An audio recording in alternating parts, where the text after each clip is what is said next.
Hi, my name is Tochi. Thank you for joining me today on my journey of self-discovery. Today's video is going to be a story time and I'm so excited. We're going to be talking about how I knew I was queer.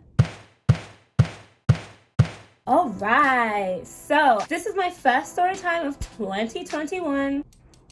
So this video was inspired by Mia Marion. She has a video called How I Knew I Was Queer, and I watched it. It got me asking myself questions about my queer journey, and I realized, okay, this is something that I want to process because I haven't really done that, and I want to do it on camera and I want to upload it onto YouTube. So here we are. I think it's a great way for me to go over my queer journey, where I started, where I am now, and how I got here. It's nice to look back at where you've been and see where you are and where you could potentially be going. Sit tight, grab your snacks, and get comfy for this story time.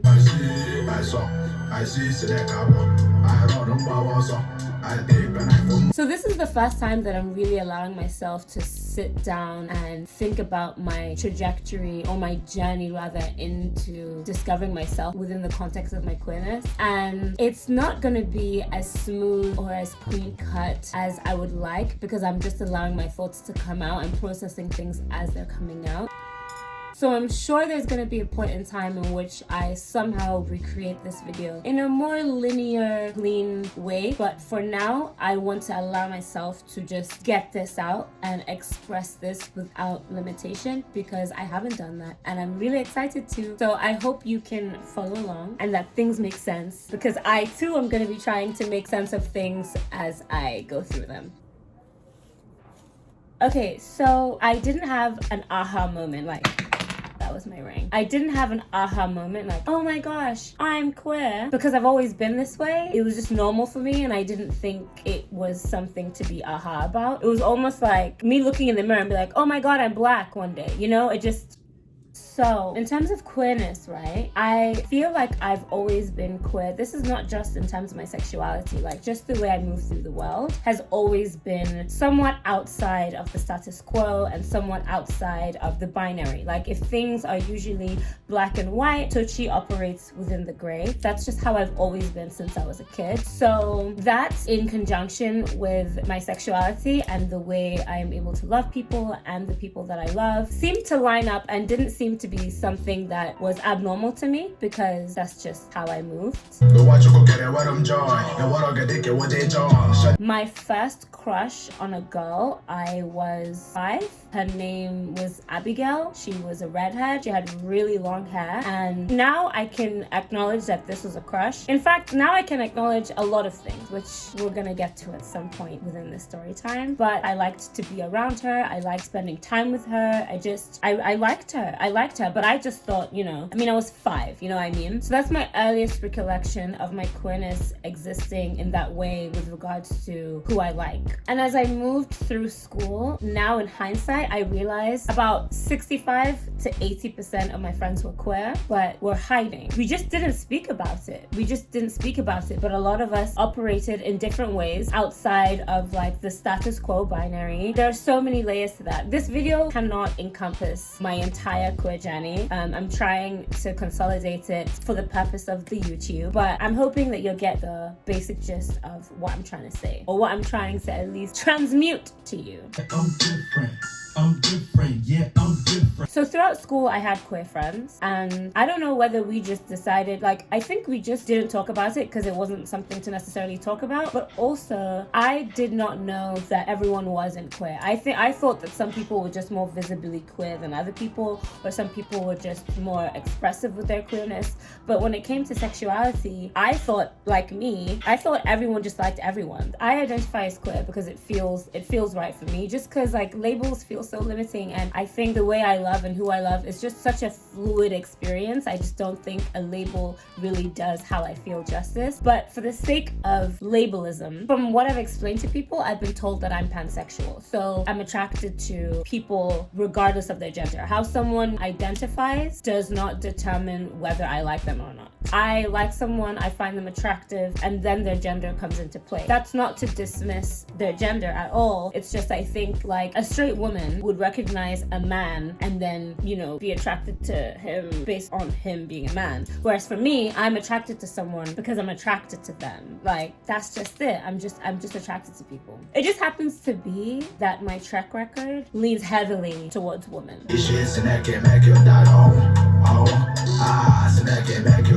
So as I was saying, I just thought that everyone liked everyone, but because people needed to have kids, that for the sake of reproduction, that's what I thought. Like, that's what baby queer Toshi thought. So we fast forward to high school, and there is someone that I find really attractive, but also I think it's important to note I did not have the tools or the language or the knowledge to understand how I was feeling, or to even have the words to express how I was feeling. I didn't even feel safe enough to really explore how I was feeling with anyone because, well, I'm Nigerian and I grew up in the Middle East and finished high school in Nigeria, and those spaces aren't really welcoming to queerness. So I didn't even know I was allowed to interrogate my feelings because there was no space given for that. And throughout my academic years, I've had really close friends, and I'm realizing that those close friends that I had crushes on these girls, but I didn't know that. I think there are moments where I think back and I'm like, we definitely liked each other, but we just played it off as a friendship because that's what we knew and understood how to move forward, I guess. But I think back at it and I'm like my best friend in 5th grade, I definitely had a crush on her. I definitely did. And I don't want to speak for her and say she did,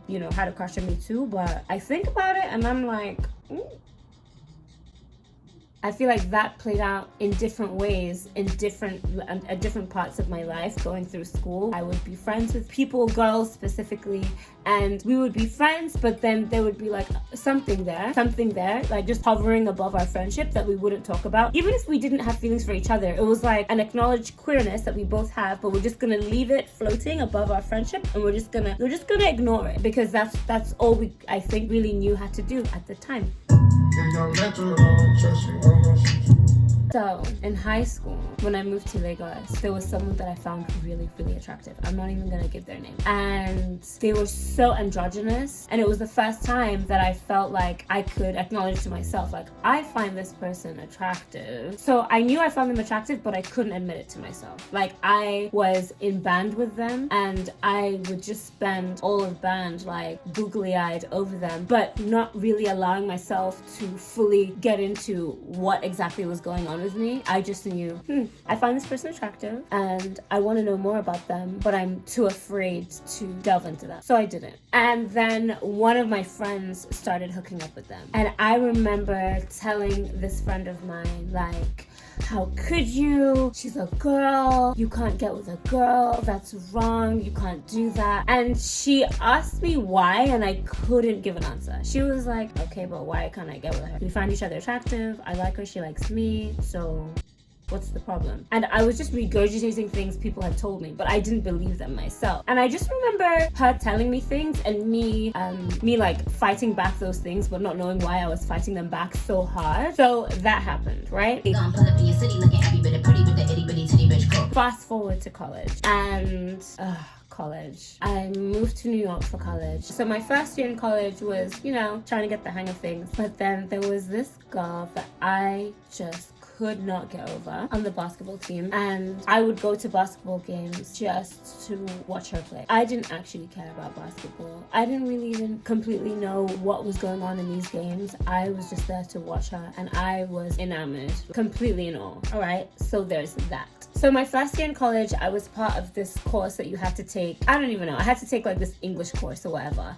And in one of those courses, we had to write an essay. And I decided to write an essay on some real homophobic it was, I think back and I'm like, how did I have the audacity to even fix my lips to read that essay out to a class? So I was reading out this homophobic essay that I was so proud of, just regurgitating information that had been thrown at me my whole life. And one of my classmates challenged me. He was like, what the hell? Like, no, this is wrong. You have it all messed up. So this classmate ended up becoming a friend of mine. We're not friends anymore, but like he definitely played a very significant part in me like finding myself. And he was also the first openly gay person that I was friends with. And it was new for me, like having this person be openly gay, and not only it be okay where we are, but him be so unapologetic about it. It was brand new for me. And his unapologeticness with his sexuality it gave me the space to interrogate mine. And so what he did was give me permission to do that, because I didn't know I could, because I had never technically been allowed to, like in any way really, like not just my sexuality and who I like, just sexuality in general. Like it was just very don't,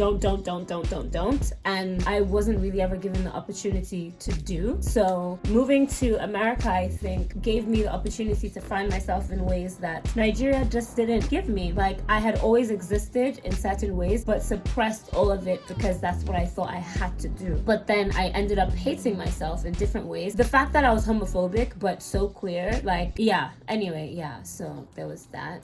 Pull up to the scene with my submission. Middle finger up to my competition. So then I ended up forming a very deep crush for this girl on the basketball team. And it's like, oh God, I just remember the butterflies in my stomach, and like even thinking about it, it's so nice to think about, because after being given permission to like explore this part of myself, I felt like I began to bloom and flourish. It was just beautiful. 19-year-old Tucci was finally able to tap into this part of herself that had been shut down, locked away, like thrown out basically. I remember the first time her and I ever had a real conversation, and like my heart was just like everywhere. Like it was in my head, in my stomach, in my throat. Like I just knew like, okay, this is it. Like I am not straight. I'm not. And it was so nice to be able to admit that to myself and feel good about it. So this girl that I had a crush on ended up becoming my girlfriend, and that was who I dated basically throughout college, right? But there was a lot that I was still battling with, like a lot. I was still battling with a lot, and this video isn't really gonna go into that. But I guess like my aha moment, I'm queer, wasn't really an aha moment, but like I can admit to myself that I am. It felt like a weight off my chest, which was like, it wasn't a singular period in time. It was like, I would say 2012, 2013 was that moment for me. But it was also a lot, like in being able to admit that I'm not straight and that I am queer, I had to deal with things that I had really pushed behind me. And we're not gonna get into that in this video, but because I was with this one girl basically throughout college, I wasn't really giving myself the space to explore my queerness, because I had essentially like attached it to her. Okay, and then I graduated college, we broke up, and I started grad school, and this was the moment where I really went deep in exploring my sexuality. If you give your heart to me, Tell me, baby, come and rub upon the steel pipe. I was on Tinder swiping right, like just swiping.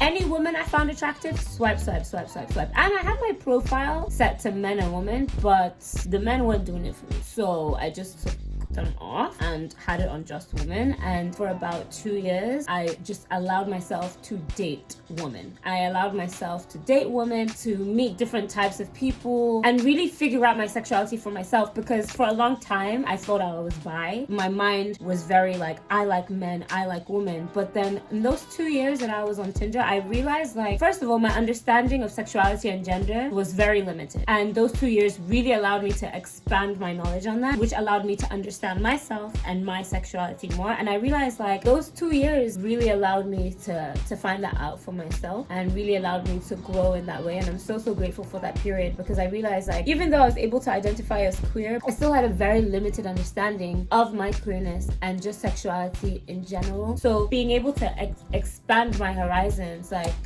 it's just nice, you know, like knowledge is power. This very moment I'm king. In this very moment I slay Goliath with a sling. And so now, even in calling myself queer, like something about it is a bit cringe to me, but you know, language is so limiting and we have what we have, so I'm working with what we've got. But if I could, you know, for myself, I wouldn't call myself anything. I would just exist how I exist, like who I like, love who I love, be attracted to who I'm attracted to, and keep it pushing. Like I wouldn't feel the need need to tie how I am to a label or to a definition, because I'm not a fan, but you know, it is what it is. I just think sexuality is such an interesting aspect of my life because it's not something I've really ever actively thought about, but it plays such a huge part in my life, and it became something I actively thought about when I gave myself permission to think about it.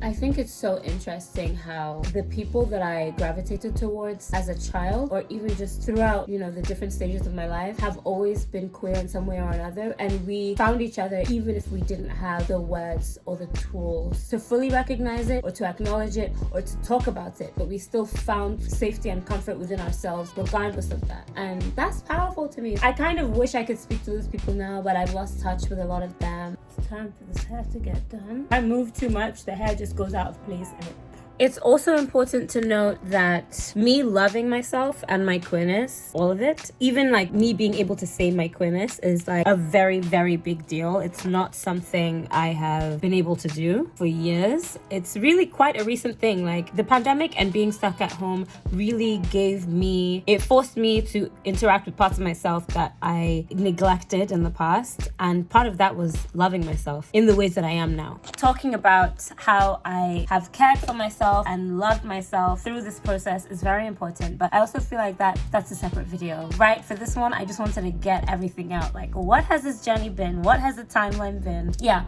So I've always been queer. It just took me a while to accept that for myself and know that it was okay. I think a lot of the times I allowed other people's understandings or definitions of what is right and what is wrong and what is normal and what is not. I allowed that to dictate how I moved, and that in turn made me really like resent myself. And once I gave myself permission to love myself fully and to accept myself fully,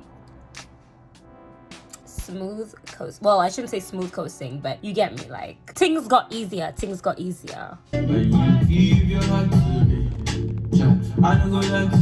I don't like to say please like, share, and subscribe because I just want you to do what feels right to you. But if your heart so desires, please do so. I try to upload videos every Sunday at 9 a.m. So yes, I will see you next week. Bye for now.